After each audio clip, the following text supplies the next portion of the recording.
I just love that intro so much. That's the very first time, Ben. The very first time anybody has seen that intro was when you were here. That's awesome. Did you make it yourself? Yeah. Well, no, I had a friend help me with the music and stuff, and he took. I have a little song that I sing when I do my unboxings and stuff, and I call it the Fishy Jerks, and he took my vocals and added it to the song for me. So, hey, nice. Everybody.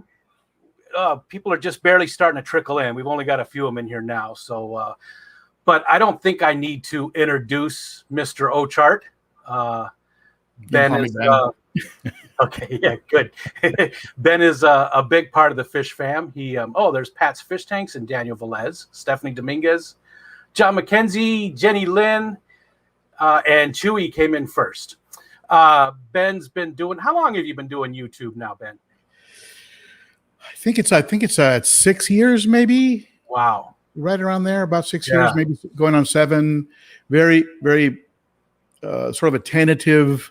Kind of flirted with it for about a year with a small tank, actually with discus, and then switched over to cichlids. But so very light about 6 years ago, and then probably about 4 years ago jumped in with more more steady posting and things like that. Gotcha. And now for anybody that doesn't know, Ben does a Saturday. Cichlids and Coffee is the name of the TV show I was going to say. And there's a ton of information there. He always gets a lot of very knowledgeable people in the chat, and there's always good conversation going back and forth. And there you go. And it's a blast. So if you miss out those Saturday ones, you really are missing out. You need to jump in and watch Ben. And again, people are still just trickling in, but I'm going to do my usual spiel. So anybody that's new, we don't really look at the chat that first half hour. So Ben and I are just going to have a conversation. We're going to learn more about him. And then the second half hour, we'll look at the chat and if you have any questions for Ben, then that's a good time to ask him. We try to steer away from the fish topic. You don't have to. If you want to ask a question about fish that you feel Ben can answer, that's fine. But we try to focus more on Ben himself instead of the fish hobby. I feel like people like yourself, Ben, even though you obviously enjoy talking about fish, I got to imagine at some point it does get. But it's just nice to have a break to come up on a stream and not talk about fish. No? Yeah, I mean, I really enjoy it, and I love helping. I'm getting usually a steady stream of questions either through social media platforms or emails, things like that. So maybe if I'm just really tired and someone writes a 4-page question, and that might sometimes make me feel a little tested. But usually I enjoy the topic. But then again, I enjoy a lot of topics. So, but yeah, my personal philosophy is it's always good to kind of get away from something and come back to it with fresh eyes. You know. Yeah. So if we can do that within the fish keeping community, why not? Yeah. Well, this tonight will be hopefully a little bit of a break for you, and I hope it's going to be fun. So let's start out. I do know quite a bit about you because I've been watching your streams for, about a year now. That's when I started back into the hobby, is about a year ago. So it's been about a year I've been watching your streams and stuff. But let's start out. Where do you currently live? You're in Tennessee, correct? Yes, I'm in a place called Davidson County, which is just an area within the greater Nashville area. Gotcha. Have you really connected with any of the other? There's a lot of Tennessee fish keepers, quite a few of them. Have you connected with any of those people really yet? Or a few. It's been since November until now. It's been a bit of a wild ride. I mean, I sold everything. I kind of started here from scratch. I had to build out the room. I had to acquire tanks. Along the way, I picked up a sponsor and a couple other things. I've had a lot of folks send me products, and so it's been pretty wild. So my ability to connect, I mean, certainly I feel like I've connected a bit with my local fish store, the Critter, and I've got a friend here named John that's helped me out a bit, and there's things like that. But I imagine it'll get better over time. I don't know if there's an active group out here, like an active fish keeping group. I'm not sure if that's like a group that meets or something. I don't know if that Yeah, exists. I think it does. I hear Chattanooga Ed talk about it quite often, and Well, maybe he'll be in tonight. I'm not sure if he'll stop in or not, but there's I'm not sure if you're familiar with them, but they call themselves the Tennessee Fish Mafia. And okay. there's Well, quite you a know bit what? of them. I think I have heard that. Okay. There's quite a few of them. I'm not seeing any yet in here tonight, but usually they're in here. Ed is one of them. James from Fish Room Fever, Bob Kaler, Robert. There's a good 10 people in the fish. Sean Peck from Peck Tech. I've heard of him. Yeah. There's quite a few of them. So it's the Tennessee Fish Mafia. It's an awesome group of people. I'm an honorary member. And I'm honored to be a member too, because it's just a fun group of people. It really is. Cool. I know a friend of mine from Chicago, Dennis Rudell. We call him Denny, who's a moderator on my Facebook group, the Ben O apostrophe Cichlid, and also moderates the Saturday live streams.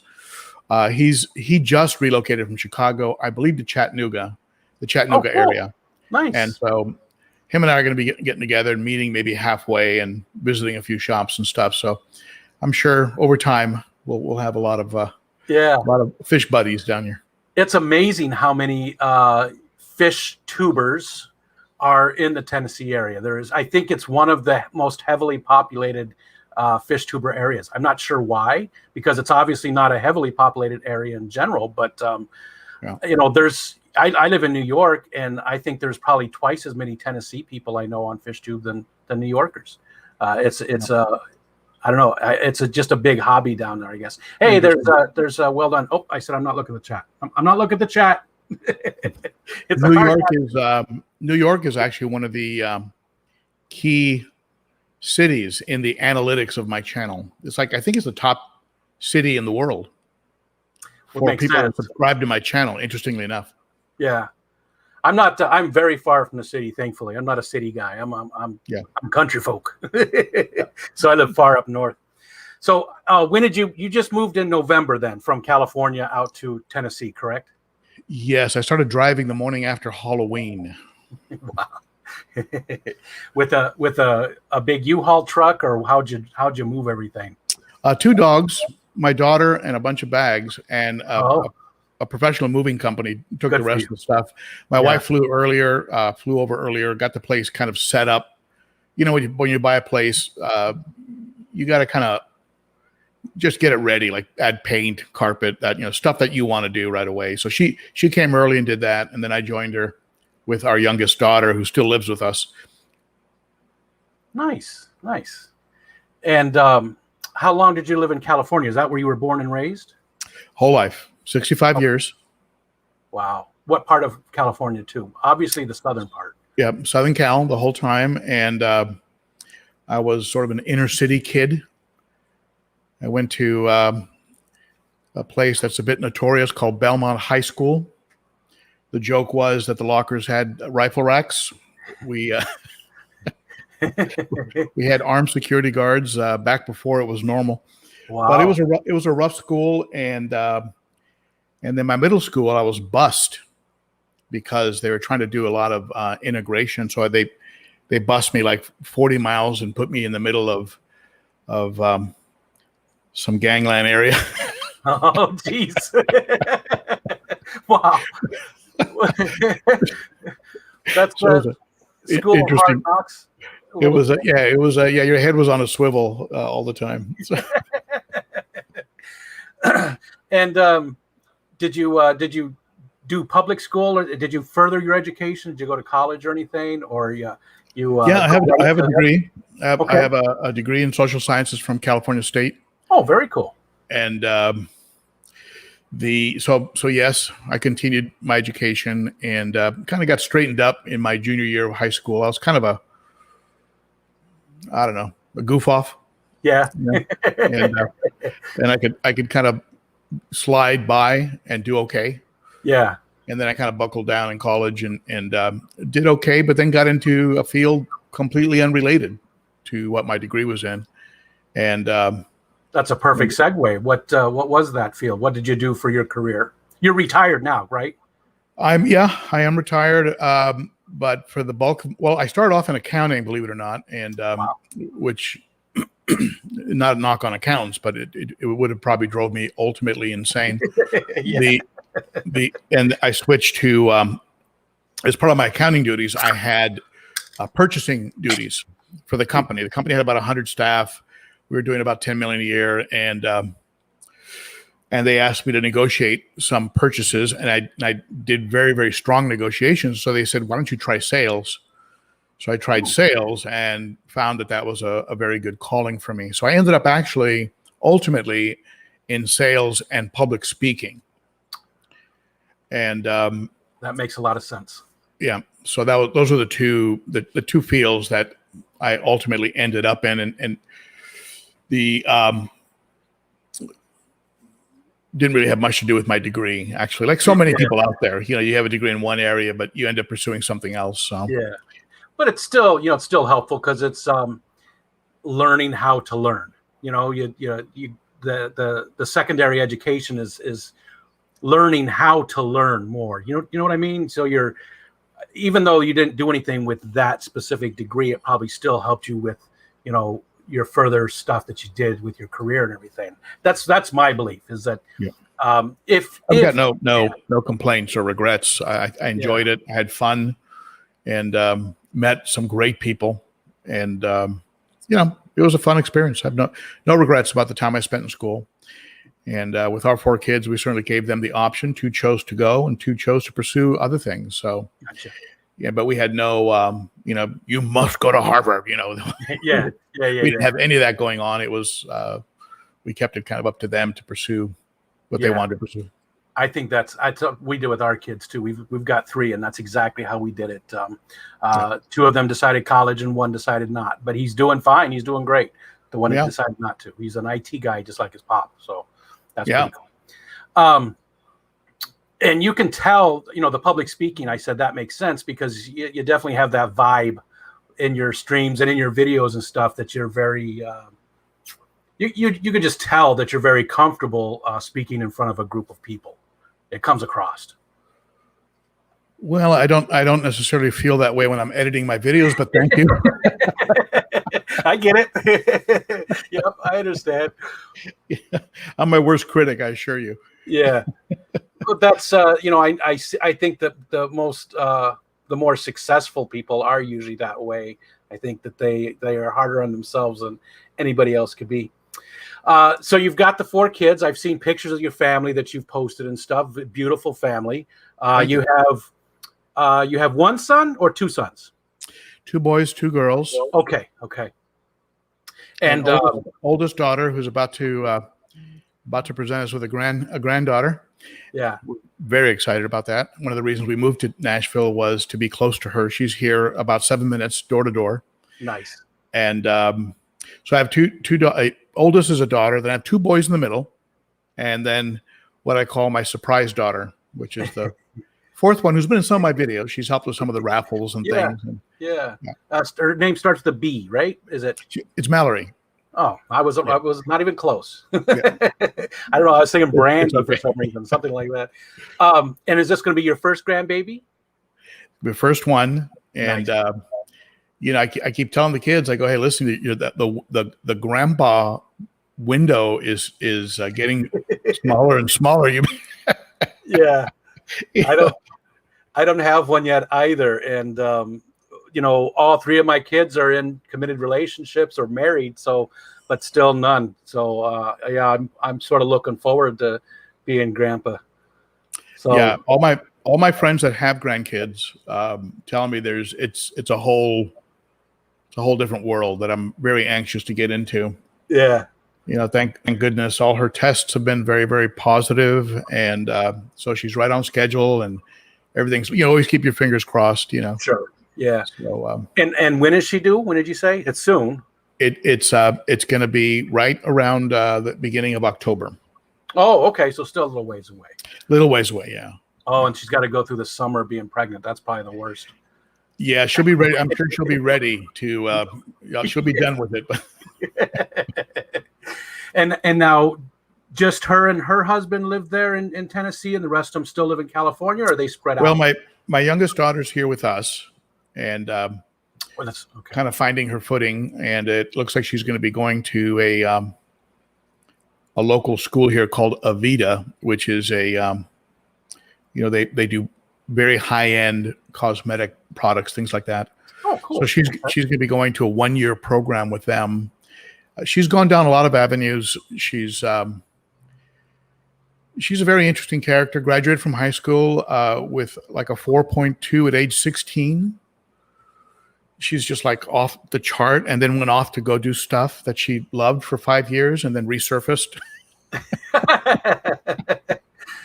So that's good though. That's great that she's had that opportunity to be able to do that. She's something, and so she's still with us. But one of the boys is in the Bay Area, and looking to perhaps move out. He may be actually opening up an office for the company in Ireland, so he might be moving. And he's engaged. He'll be married in September, so we're gonna have a very busy end of the year. Yeah. And they've been together for many years, but they're very career oriented, and so I'm not sure how fast they'll have grandkids. And he works with a company called Gong, which is an artificial intelligence company that will monitor sales calls, and it's fascinating stuff. You're on a sales call, and the person asks a question about a product. The computer recognizes the question and then dings the terminal of a person within the company that's an expert in that competitor. And we'll say, Adam is on a call with blah, blah, blah. Would you like to get in on the call? And then it dings Adam and says, Joe's available. Would you like to jump on? And then after thousands of sales presentations, this software will tell you what works and what doesn't. When you talk this much, you close. When you talk this much, you don't. And it also does email evaluation, which emails get open, which subject lines don't get open. It's fascinating stuff. It's called Gong, and it's doing amazing. And during the pandemic, when so many people had to outsource their sales, or the sales reps had to work from home and there was no way to manage them, Gong just exploded because it was a product that companies needed, because they otherwise had no way of monitoring who was working and who wasn't. Gotcha. So he's doing very, very well, and we're very happy with him. The other son is he's the batting development coach for the Philadelphia Phillies. Oh, wow. And wow. Yeah, he's very cool. He's something. He's just ever since he was a little kid, he was a kind of a numbers guy. If you ever saw the movie Moneyball. It sounds familiar.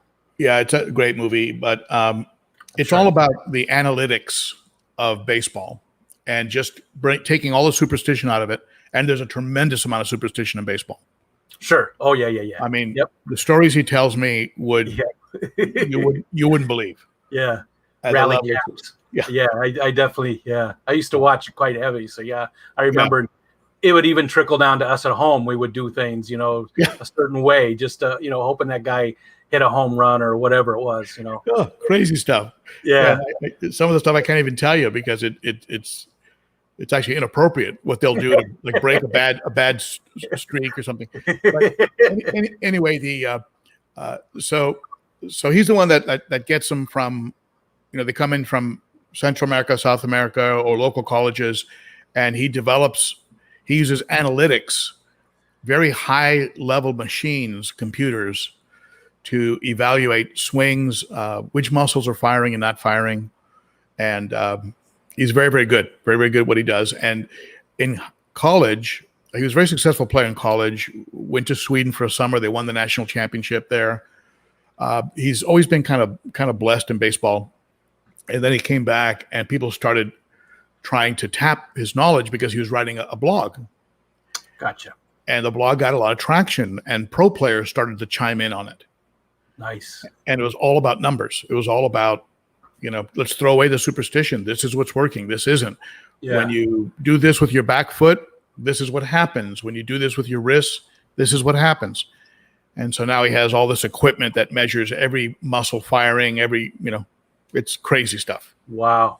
And it's interesting because, both things they're doing, both your boys, is sort of related. They're both sort of hacking the human body or mind, really Exactly. when it comes down to it, is figuring out what makes us tick, really. Yeah. Cool.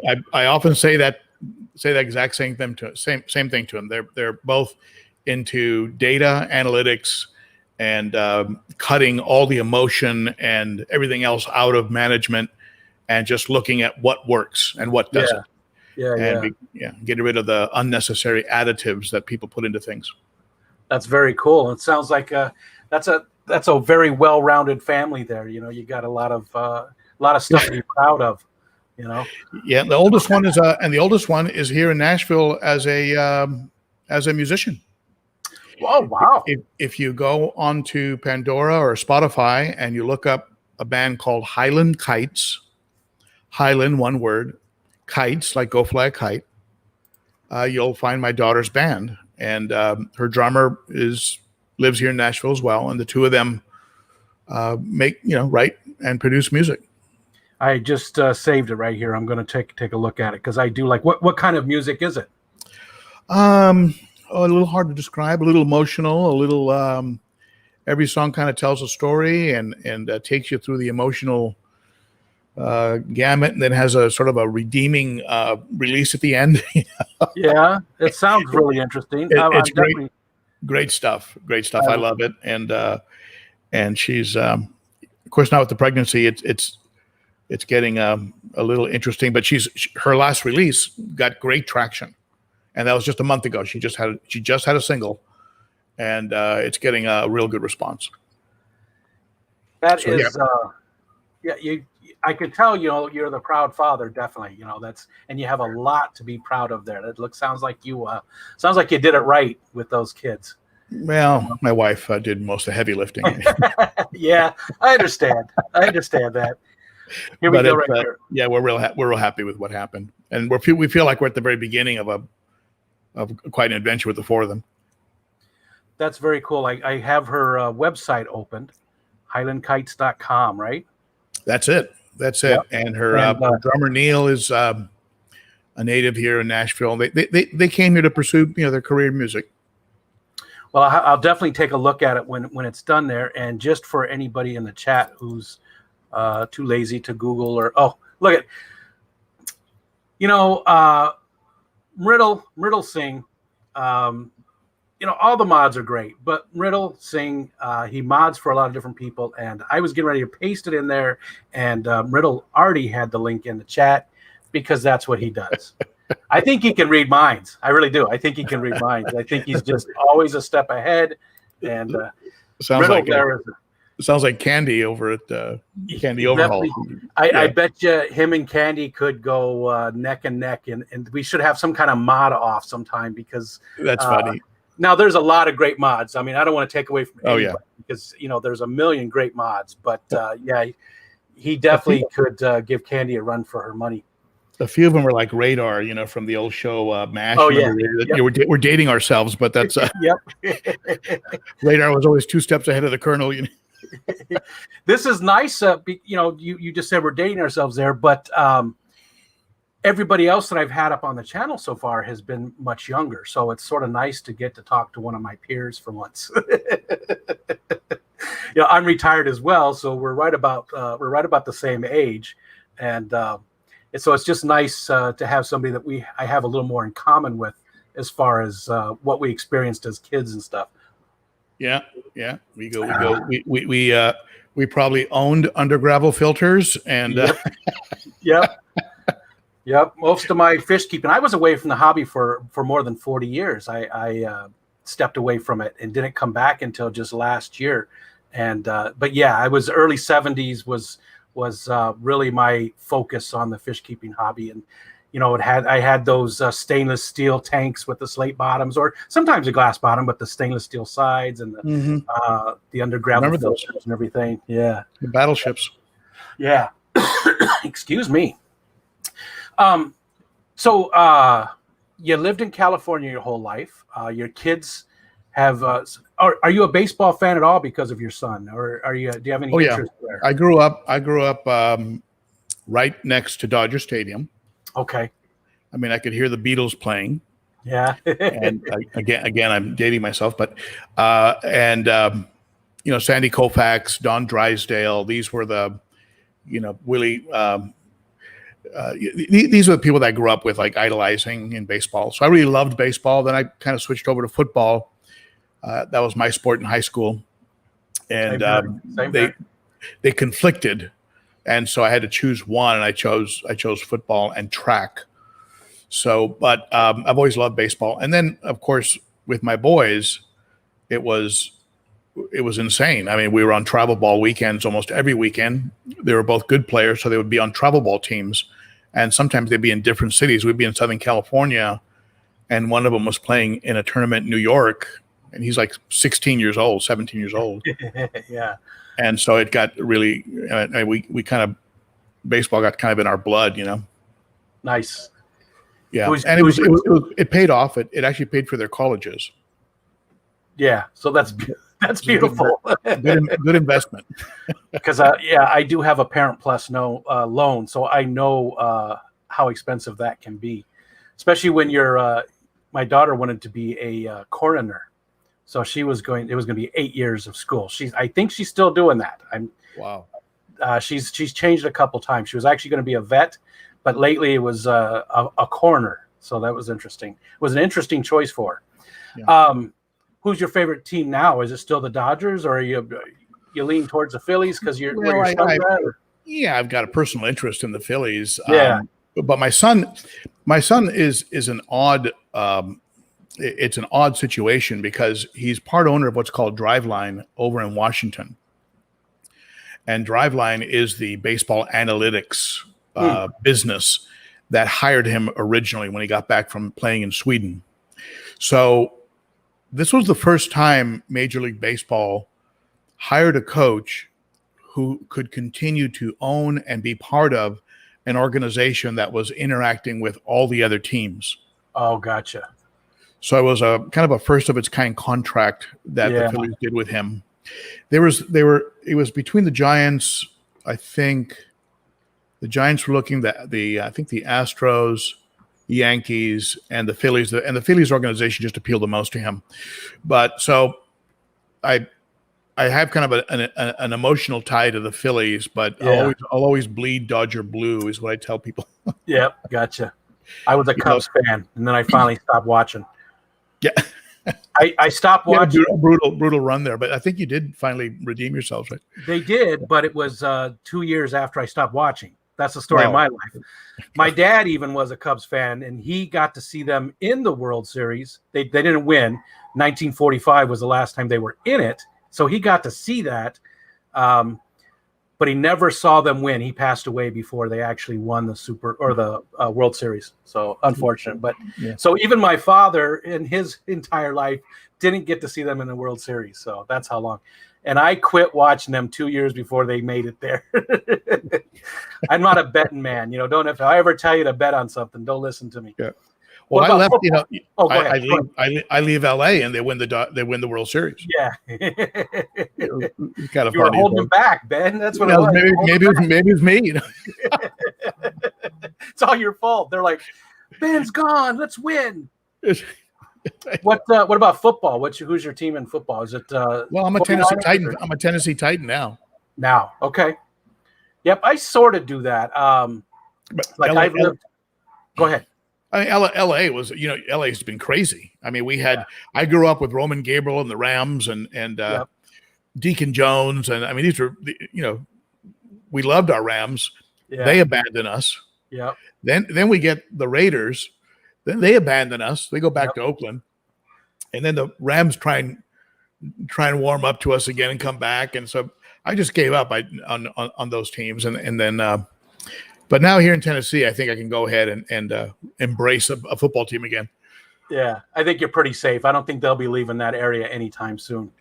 No, they were the Houston Oilers, right? That's a team they were Houston Oilers. They came over here. Yeah, the old Bum Phillips team, I think. Yeah.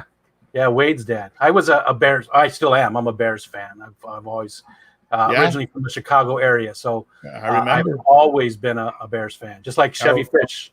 I was a Dick Butkus fan. Oh yeah, yep. Guy was a monster. Yes, he was. Those are the years. And Walter Payton. Walter wasn't. He was just my idol in as a person because of his work ethic. The man played for 13 years. And he missed one single game in 13 years, one as a running back. I mean, you just don't hear about that. And that one game that he missed, it wasn't his choice. The coach said he had to sit. And he had they call it the flu game. When he set the record for running yards, it was 274 yards in one game rushing. He had 104-degree temperature. He had the flu that day. Oh, my God. And he still did that. The man was amazing. He was just his work ethic there was nobody had anywhere close to a work ethic like Walter Payton. Anyways, enough about me and Walter. Sweetness, I think was his. Yeah. Yep. And they called him that because he would knock you down. He'd knock the stuffing out of you, and then he'd reach down and pick you up and say, "Good hit." And he was on the field. He was a sportsman. He just was an amazing person. He's always been somebody that I've looked up to my entire life. Steven, go sports ball. Yeah, sorry guys. Don't mean to get off too much on a sports rant there. I know a lot of our fish fam friends aren't sports people. Anyways, okay, so we talked about the kids, we talked about your sports. So let's go. How about hobbies? Is fish keeping really your only hobby, or is there other stuff that you're interested in? Is there other stuff that you do, or does it take most of your time? I'm going to be getting back into fishing. Okay. Which I've been away from for a long time. LA is like a fishing, graveyard, but here there's lakes and rivers everywhere. So I was talking to my oldest son. He was visiting for the weekend. We talked about getting some rods and getting back into it. I used to love to lure fish, and my friend John, the fish friend that I made down here, he has a boat. And he's offered to like go out and into some of the bigger lakes. So that'll be fun. I bike, and I ride a bicycle, a road bike. I used to dirt bike a lot, pedal bike, not a motorbike, but I used to love going on dirt trails. But I haven't dirt biked in a while. I've been mostly road riding, and I haven't rode. I haven't been on my bike for a while since the move and stuff, just getting everything settled. But I got back on my bike last week, and there's some great places around here to ride, especially what is called the Natchez Trace, which is just a beautiful wooded highway that runs from Nashville to the Mississippi River. Oh, cool. And all the way to Mississippi. My wife and I drove it actually a few weeks ago. You can actually ride that entire 400-mile stretch. You can actually ride that on a bicycle. Wow. And it's absolutely gorgeous. Just woods on both sides and nothing else. Nothing except woods and historical landmarks. And so riding a bike, and we're also shooters. We target shoot, and we have a thing called the Royal Range next to us here, and we go there and we target shoot with handguns, rifles, things like that. Gotcha. Yeah, that's pretty well rounded. And your neighborhood's beautiful too. You just took us on a walk the other day when you were explaining the stuff that had happened with one of the fish, and you took us around the neighborhood on your walk, and it's definitely a beautiful area. Was that sort of a little bit of a shock coming from LA? LA is not really desert, but it is a different climate. Was the environment sort of a shock to you compared to LA? Are you still getting used to how green stuff is and everything, or is it not really that big of a deal? Well, I like you, I was away from fish keeping for a while because I was on the road, and so I was very familiar with how some of these areas were. Okay. And but what's shocked me about well, first of all, the air quality is obvious. Yeah. I mean, it's such a pleasure to breathe. Yeah. And we get rain, intermittent rain, like at least once or twice a week. And sometimes at night you wake up, the streets are wet, and but Yeah. your day's okay. So everything is super lush, and there's water all around us. I mean, in LA, you have what they call the LA River, which is really just a concrete. Yeah. It's just I don't know why they call it a river, but I think it's a flood containment is what it is. It's a flood containment project, but and it is a semi-arid desert. Now, don't get me wrong. I love a lot of California. I love the beaches. Sure. I love the I used to love to go to San Francisco, the Yosemite, Sequoia, Monterey. My wife and I were going to retire to San Diego. That was the plan. But we went down there and we ran into so much homelessness. Mm. And the cost of living, those two factors. And then the fact that my daughter lived here and we came to visit her and we're so impressed with what you could get for the money. Like I couldn't afford this house in California. Yeah. And so, and no income tax. So there's no, my wife is still working. She'll probably be working her whole life. She gets no sales, no income tax, no state income tax. It cost us $50, between $35 and $50 to register a car instead of $250. Yeah. All the little nickel and dime stuff is missing now. And it was frustrating because my plan was to stay in California. I'm a California guy, Yeah. And, but it just took a real severe turn, both in like a double whammy, a cost of living increase where an apartment is going to cost you $3,500 a month. If you want to live in a nice area and have a little bit of room, you're going to pay $3,500 a month. Yeah, which is crazy. And and you have the highest tax bracket one of the highest in the nation, if not the highest. And and the fact that my daughter, who was our best chance of a grandchild, moved out here. Yeah. So we said, okay, we're out. That was the final straw, right? The company I was with relied on travel and people coming for training and things of that nature. And when COVID hit, the writing was on the wall. Yeah. The company was going to take a severe hit. Yeah. So I was at the right age. I said, hey guys, you need to furlough me, You'll take one for the team. Yeah. So it all sort of lined up in a way that allowed us to kind of reach escape velocity, Yeah. Sort of felt like it was preordained or something, like it almost was meant to be that way. Everything just fell into place, huh? Well, the timing, the field I was in, was going to be drying up, and by being, and I was in the high risk age category for COVID. Yeah. So it was kind of a good time to kind of step back, take any benefits I can, put in for retirement, and my retirement is entirely, Social Security. The company had really nothing. Oh. And so anyway, fortunately, my YouTube channel makes a little bit of money. Not something you could live on, but it helps. Yeah. It helps. So anyway, it's been a very interesting couple of years. I worked with the same company 33 years. Wow. Yeah, as an IT guy, you just don't do that. IT guys, we usually every 5 years or so, you're going someplace else. You move along, and that's my entire career. I only did it for 25 years, but I constantly moved. The last place that I retired from was 3 years. I was there. 4 years. I was there.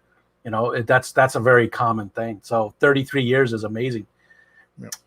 Is there one single thing that you really miss about California that maybe every week you go, man, I miss that? Is there anything like that at all, really?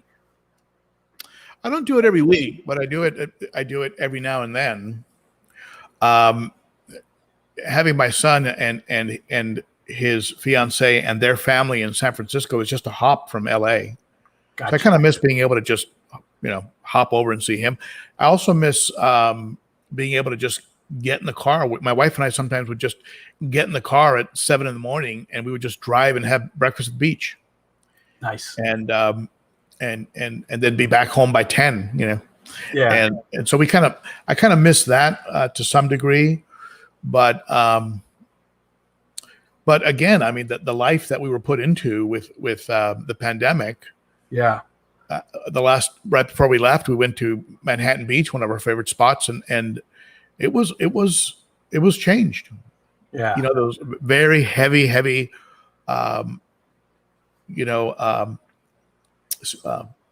distancing enforcement, mask enforcements, lots of homelessness, and so it was a bit of a letdown.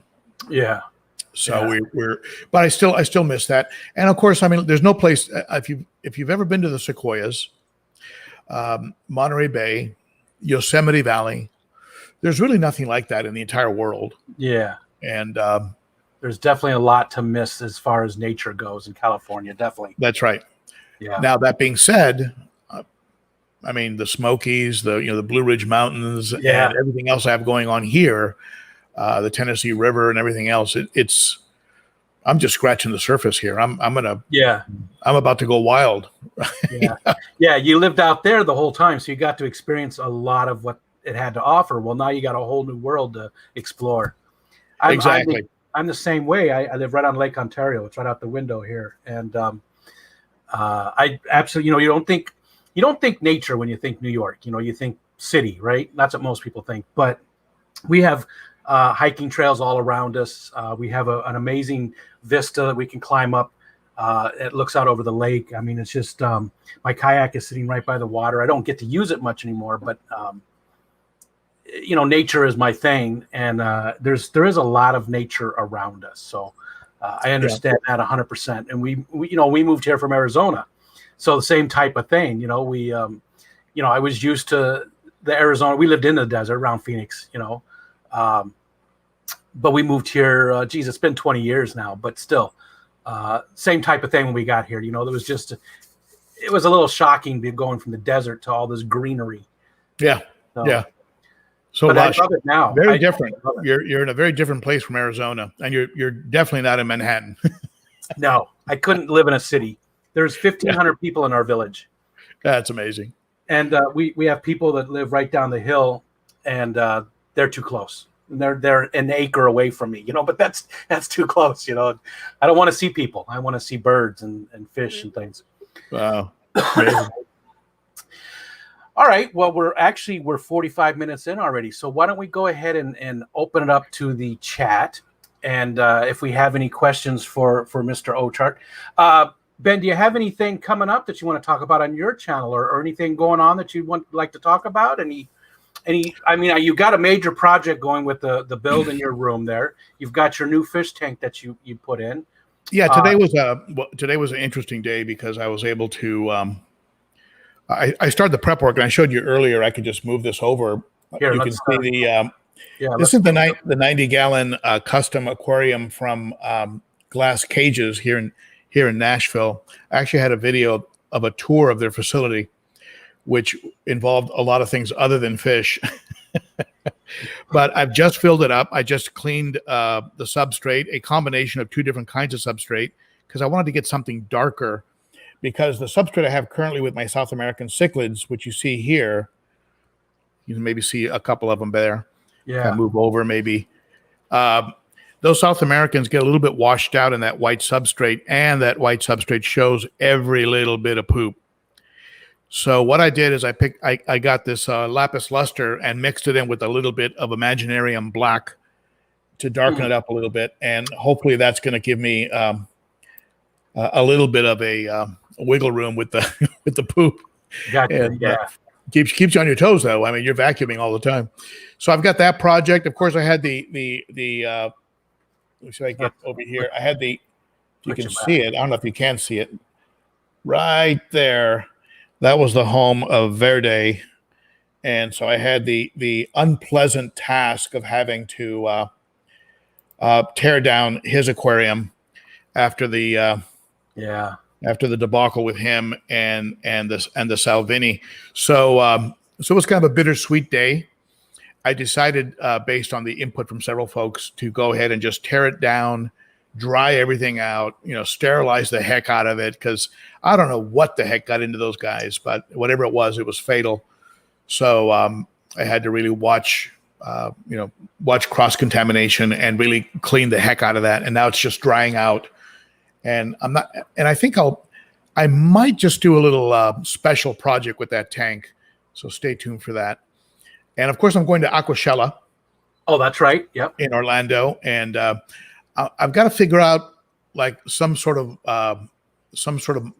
area where I can, like a staging area where I can say, okay, folks, if you want to meet and I can put a face with a voice, meet me at this location at this time on this date. So I'm still trying to set that up, but I'm excited. Just go in there and see what's happening with all these vendors and meet some folks face to face. I can meet John. I've been talking to John and Lisa over at the KG. Yeah. Forever, and I can finally meet them in person. I don't think Joey's going to be there. Corey's not going to be there. Some of the bigger folks I was hoping to meet are not going to be there. Yeah. But Zenzo Tozawa will be there. He's used to be an admin on our Facebook page group, so it'd be nice to meet him in person. Oh, gotcha. Yeah. He's awesome too. I love his content too. He's a good guy. That reminds me, he's actually streaming right now with Dean, the master breeder Dean. They're streaming right this minute, so I don't want everybody to leave, but that's when I want to go watch the replay of that one, because those are two awesome guys. I love watching both of those two. Well, they're part of that. They're sort of a little bit of an aquarium co-op collective. Yeah. And I'm actually not quite as involved, but I am part of it. And this is why I'm I give away aquarium co-op towels and things like that at my live streams, because I'm part of that group. Gotcha. I get hats, I get sweatshirts, I'll be wearing some co-op gear in Aquashella. So it's a cool group to be involved with. Definitely. I do dig what Corey's doing. And he was the first person that I found when I came to, into the hobby and started using YouTube to research was Corey. And then of course I expand. I found you. I found all the big ones and the Fish Fam, the amazing Fish Fam. I have 425 subscribers, and every single one of those subscribers is a Fish Fam member. I can guarantee you. Yeah, nice. Every one of them is just awesome. They've been very supportive, and this is my way of giving back, because I don't have a lot of knowledge keeping fish, really. I mean, I've got 9 tanks in this little room. But I've only been doing it for a year, so I don't have a lot of knowledge to give. So bringing people like you on and trying to learn more about you and stuff, that's my way of giving back. I'm very jealous that you get to go to Aquashella. I would love to go. Sean Peck is definitely going with some of those Tennessee Fish Mafia we talked about. They're going to be down there too. In fact, Skull Aquatics asked, is Ben going to be joining up with the Fish Mafia? Skull, you probably missed that earlier. We did talk about that, and Ben hasn't really he hasn't met up with them yet. He hasn't really talked to too many of the Fish Mafia yet. I'm sure it's going to happen, but you've been in your house for 6 months, so yeah, not really even sure how I would hook up with him. I guess I don't know if it's through Facebook or YouTube but if somebody from the Fish Mafia is watching and wants to reach out to me at ben.o.cichlid@gmail.com. Maybe we can get a little something going, and maybe even connect with some of them over in Orlando. I was looking to see if I did see any of them. Usually Bob Kaler is in here. He's called the Codfather. He's the leader of the Mafia. Codfather. Yeah, it's great. They all have names, like Chattanooga Ed is Hammer Ed. I don't remember all their different names, but they've all got nice nicknames, and they've got signs and stickers, and it's a very cool group. It's just so much fun. That's funny. Kenny from Danikin Aquatics would like to know if you're going to the ACA this year. Not on the schedule. I had a lot of fun when I went to the ACA in Houston a few years ago, but not something that's on the schedule right now. Between the move and trying to set up the tanks, the the project I have right now, which is gonna involve moving all of these fish over to that tank and then putting a new set of grow outs that I'm going to be putting in this one. Then I have a 210 that's coming from glass cages within the next 4 to 7 weeks. So I've got a lot of projects going on that make it hard to get away. Plus, there's the economics of it. I mean, it's a bit expensive, for me to go. Like, it was going to be over $1,000 for just a couple of days at Aquashell, and fortunately, my wife found some frequent flyer miles, some points, and some unused Southwest tickets. And so I was able to get in and out for almost nothing. And so the hotel cost was the main cost. And so that put it more in the realm of affordability. Yeah. Nice. That's always nice to find that. I need someone to watch my tanks while I'm gone. And so that's always a factor. Yeah. Paul Sotero said that Ben needs to expand his horizons and put discus in the 220 he put his name on. Are you going to? Discus are in my future, but I'm not going to promise a date. I remember you said that when you were shutting things down in California, you were talking about maybe expanding or going a different route. And you really discus is definitely on there. Is there any other fish that are in your future that you didn't keep before? Well, the crebensis are and the apistos are sort of, I'm kind of flirting with those. Yeah. I love the cribs. I'm seriously considering a tiger Oscar. I love the look of the red and black tiger Oscars. I may just get grow out some tiger Oscars together with some Jack Dempsey's and some green terrors like orange Somme, and just see how they do together, and hopefully don't kill each other. But so Oscars, of course, very popular fish. I think I'd like to. I mean, they seem very interactive, and so a fish you can get really kind of in touch with, Yeah, a wet pet, like they say, right? Yeah, that's right. I mean, that's the way Verde was a bit, which is why I became so connected to him immediately. He's very, just this big lumbering sort of, hey, how you doing, man? Yeah. And, so I got kind of hooked on fish like that. And so, yeah, discus, Oscars, perhaps some apistos, perhaps some crebensis. We'll see. I'm very much of the philosophy that don't try and do too much because it'll stop being fun. Yeah. And keep it manageable. I mean, I could have that 210-gallon tank here tomorrow. I don't want it. Yeah.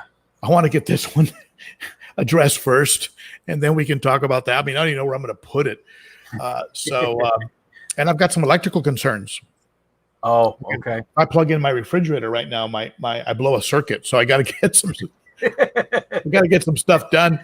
And maybe some air conditioning. I mean, right now, if I open the door up there above me that leads to the kitchen and run a fan, it'll keep the garage pretty cool. I insulated the door, but so anyway, I don't ever want to get to the point where there's always going to be work, and I actually enjoy the work. I find it very therapeutic. Yeah. But I never want to feel like, oh no, not that. Yeah. Or I got to handle those tanks today, or you know. I mean, right now, like I love cleaning my tanks. I love doing the filter maintenance. I love setting stuff up and tearing it down and doing all that stuff. I love it. I get into it. I don't want to have it to be so much that it starts to slip over into a bit of agony. Yeah, actual work instead of just maintenance. I want to enjoy it and then be able to communicate that joy in the videos. Yeah. And how can I encourage young fish keepers if I've burned out on it, Yeah. You make it look like drudgery. I noticed. Yeah. Come suffer with me. Yeah. I hate it. You'll hate it too. Come on. Yeah, come on. I noticed you don't really care for like community tanks with more small fish and things like that. Have you ever kept tanks like that? Oh, stay tuned. Okay, cool. I've got a free 29 here that I'm staring at, and I think whatever might have been alive in there that killed off some fish is going to be dead in 72 hours. So I'm gonna be doing a well, just between you and me and the people watching, I might be putting out a video that is 100% Petco. Oh, okay. Everything in it's going to be Petco. I'm going to get, Corys and neons and plants, and I'm just going to just totally Petco the tank. Gotcha. And Petco's a big, it's a big it's a big clickbaity kind of title, right? Yeah. That always people love their Petcos. So, and I love Petco. I don't mind it. It has a place in the hobby. Sure. I think it brings people in. Yeah, I don't like what they do. I don't like what they do with bettas. I think there's a lot of stuff they could do better. Yeah. But I think that overall they're a positive. Overall. Yeah. And they're if people can get through some of the bad information, they're a good gateway for a serious fish keeper. Yep. Like get them interested. But what I love about them the most is you can walk in there, and if you have good Wi-Fi, you can pull up their internet specials, and they honor them at the cash register. Yeah. And so that's always cool. I'll save like $20, Yeah. Yep. Now I have cribs in this tank, and this 75 gallon is all fish fam. Everything in it came from somebody in the fish fam, in some way or another. So. So you guys trade fish? What's that? You trade fish? No, well, I bought them from people, or people sent me free plants. Like I've had quite a few people. Sean from Peck Tech, he sent me some free plants. Kelly Foreman, another follower, just out of the blue, just said, "Hey, you want some plants?" I was like, "Yeah, I like plants," So they just sent them to me. It's amazing. It's just like I said, very supportive people, and the rest of them are all stuff I bought from people in the fish fam, though. So that a question: Do you quarantine your plants? Sometimes I do. Like I actually go down to the bay and pull plants out because we have property that's right on the bay, and anything that comes up to the high tide mark, I'm by law I'm allowed to keep. Now I can't do anything with it. I can't sell or anything, but it's on my property. I can pick it up. So I pulled plants up, and I've gone through the peroxide treatment with them. Most of the plants I will do a peroxide solution with. So not really quarantine so much, but just a peroxide dip, and then it goes right into the tank that it goes in. Yeah, wonder. Just a concept that just surprised me. I came across it for the first time just a few months ago about people that were quarantine their plants for a while before putting them into the I said, wow, okay. And I don't have a lot of knowledge about fish keeping, so I will be the first to say I'm doing it wrong, but it hasn't been a problem so far. As the only plant that I don't do a peroxide dip on is Alodia or Anacris, and I did do that, but it pretty much killed the plant. It's the only one I've had so far that can't deal with the peroxide dip. And I think the peroxide is going to get rid of most of the bad stuff. I'm probably still running a risk of some other things coming in, but I think the peroxide does most of it. And I'm sure somebody in the chat's going to go, "Rick, you're doing it wrong," but oh well. I'd love to have some plants in a tank. I mean, cichlids are just so hard on them. I've always ended up with these plastic plants from Elite Cichlids, but I actually have a few plants right now, live ones, that were dislodged from driftwood in this tank behind me. There were plants that I had super glued to this driftwood here, and they were dislodged by the fish. And I found them drifting around, so I shoved them into some of the plastic plants, and the camouflage is working. The fish are leaving them alone. Nice. So, I mentioned the other day in the live stream, I might be onto something. We mixed plastic and real, and we can get the benefits of live plants. Yeah. And, but cichlids are horrible with plants, and so I'd love to have a tank maybe with some plants and a few cardinal, maybe some tetras and something like that, just so the plants don't get destroyed. Yeah, I love planted tanks. That's my thing. Because when I was a kid, you had Alodia. That was really the only plant anybody had. Because you didn't have the nice lids and everything and lights and stuff. So at least as far as I knew, there wasn't a whole lot of plants in the hobby. So now I absolutely love it. I've got plants and everything. And this thing right here is just, the plants are growing like crazy. It's amazing. I sit and watch this tank for at least half an hour to an hour every single day. Nice. All kinds of different stuff in there, all kinds of different fish, and just. Are you using CO2? No, but I just recently decided I'm going to probably dig into it with that one tank and just dip my feet into it a little bit. I've never used it before. I haven't needed to. I do use fertilizers from the co-op. The squirts. Yeah. And the root tabs as well, too. I've heard those tabs are good. I've heard the tabs are good. They seem to be doing good. I mean, again, I don't have a lot of experience, so there might be better ones out there, but they have been working very well for me so far.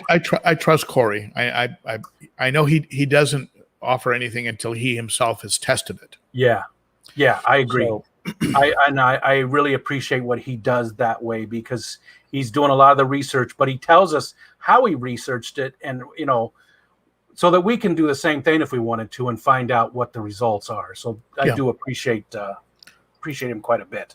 Yeah, he's a real deal. Let's see. I was supposed to be looking at the chat. Let's go back. Actually, it's 7:30 though. We've got an hour in. You still got time, or are you pressed for time? We can go a little longer. Yeah, I got to edit a video. I'm gonna try and get a video out for tomorrow, but so we can go a little longer. That's fine. If some folks have some questions, I'd be happy to answer them. Steven says, if there was no such thing as cichlids, what would you keep? I think we sort of went over that with the Oscars and stuff like that. I think we. Yeah, but Oscars are a type of cichlid, I guess. Oh, are they? See, I didn't even know. I would a community, a very nice community. I love your rainbows. I think rainbows are beautiful. Yeah. So I'd probably keep some of those. Maybe some of those jumbo tetras. Those big tetras. So there are a lot of angels. I love koi angels with the yellow, black, and white. Yeah. Those are cichlids. That I did know. yes. You got me. Those are cichlids. But I love neons and rasboras. I think they're and maybe schooling fish. I think schooling fish are very cool. Yeah. Something like that. Lemon tetras. There's so many. I mean, there's just so many different amazing fish. People keep asking me, are you going to get something that nobody else has? And I'm like, well, I don't care what other people have. I want what, I've never had those. So it's new to me, so that's what matters. Kenny just had a comment. He says, I get that, Ben. We're into this trip, 2,300 airline, hotel, and tickets for event. So, for going to Aqua. Oh, no, that's probably for the ACA. I don't think Dannykin's going to Aquashella. Yeah, it adds up real quick. And then you compare it to the budget, and you go, well, I love to go, but I even thought about driving too. Orlando, it's like an 11-hour drive, maybe 14-hour drive. So I'd be a day in the car. So I'd miss a day of Aquashella. So it didn't make sense to drive. Yeah. That's what the rest of the Tennessee Fish Mafia is doing. See, if you were connected, you could have a ride. You still lose a day. It'd be more fun riding with them probably than driving alone. But it's a fun group that's going. Let me tell you, those guys. I could just imagine. I would love to be a fly in there. That's just like I said before, a great bunch of people. Skull Aquatics. What would Ben recommend for a 6-foot, 200-gallon tank? I don't want a war zone, but personable fish. 6-foot, 200-gallon. You don't want a war zone. I'll tell you that one of the fish that turned out to be very, very peaceful and is a gorgeous fish, surprisingly from Lake Malawi, are the Lethrinops. Your Gold Harbor, your red cap, the Lethrinops family of fish. Absolutely gorgeous. I hope to have a Lethrinops tank one day, and that is Lethrinops specific, and it will not be a war zone. Maybe they'll start breeding, and you'll have some great fry to offer out. But I would say Lethrinops. Now 200 gallons. I mean, that's you could also get into some of the larger, more peaceful South Americans. You know, your green and red shoulder and red spotted Severums that put on size. Right now, I have a couple of Viejas in the tank behind me. Your Tapajos, your big Geophagus that get large and are stunning. I have a couple of AC Hecli behind me. They get the long streaming, the red streamers that come off their dorsal fin and tails. Gorgeous fish. Right now they're a couple inches, but they're starting to get their streamers. It's really pretty. And so maybe if you don't want a war zone, consider an assortment of Severums, and they'll chase each other, but it'll be like 2 seconds and it's over. It's not like the African cichlids where, I'm gonna pound you to death now. I'm not gonna stop until you're dead. So something like that, and the geos, sometimes when the light is right, if you look at this tank behind me, it looks like 1,000 foxholes because the geos are constantly sifting. Gotcha. And they're just fascinating to watch because they're constantly running sand through their gills, right? Yeah. And just fascinating fish. The colors they're getting are spectacular, and they're still babies. They look like someone flips a switch on when they turn a certain way. The blue and green and reds, and it's just gorgeous. So yeah, Geo Severums, maybe a chocolate cichlid, which gets big and is friendly, is peaceful. Viejas, I don't know. We'll see how the Viejas turn out. But yeah, something like that. A friendly, big, friendly South American tank. Or Lethrinops. Right there, that was worth the price of admission. Right there, that bit of information. That was good. So I think Skull will appreciate that. That was good stuff. Okay. Well, I'm not seeing any other questions. We did go over a little bit. I don't want to take up all of your time tonight. Ben, I can't say thank you enough for coming up and letting me interview you. It's been a blast. I knew it was going to be. I appreciate your channel so much. I've learned a lot from watching you guys. And I'm sure that everybody in here right now is subbed to Ben, but if not, you really owe it to yourself to go check out his channel. Again, the Saturday stream is a lot of fun. It's a very comfortable stream too. There's just something, there's like a comfort level that you, maybe it's how you present or something, but it's a very comfortable, low stress environment. Not that most of the streams are stressful, but there's just something, it's just comfortable. So people need to go over there and that's check good. Good to hear that. Yeah, that's 11 a.m. Central Time. That's 9 Pacific and noon Eastern on Saturdays. I may do one from Aquashella. I'm not sure. I think that's the 12th of June, but otherwise it's every Saturday. That would be awesome. I hope you do. I really, really hope you do. I would love to see some of the footage from there, and keep taking us on walks around the neighborhood too. I enjoy watching. Pleasure. I have people think I'm crazy. I think I'm the only, maybe the vlogger. I walk around holding on to this apparatus and talking. I have a little clip-on mic, and I can see people walking by me or something, kind of looking at me like, "What is this guy doing?" They know. Damn Californians. That's what I was gonna say. Yeah, they probably know. Oh, it's that guy from California. They're crazy. All right. Well, everybody, I appreciate you being here. Saturday, we're doing a Saturday stream with Science Gal Aquatics. We've had to reschedule so many times, but we're finally going to get to interview Carrie from Science Gal Aquatics. So that's going to be a lot of fun on a special Saturday one, 6:30 p.m. Eastern Standard Time. And then we'll be back next week with Ed. And I don't remember who's our next Tuesday person. I'll have to look it up. I don't think I've set it up yet. So, and Mr. Ochart. And I know you said I can call you Ben, but I'm going to call you Mr. Ochart. I really do appreciate you being here. And hey, everybody, take care. Was there anything else that you wanted to talk about or anything, Ben, that we didn't touch on? Thank you, everybody, for tuning in. And you are appreciated. And thank you. Thank you for having me, Mike. Oh, yeah. Yeah, not a problem at all. All right, everybody, take care.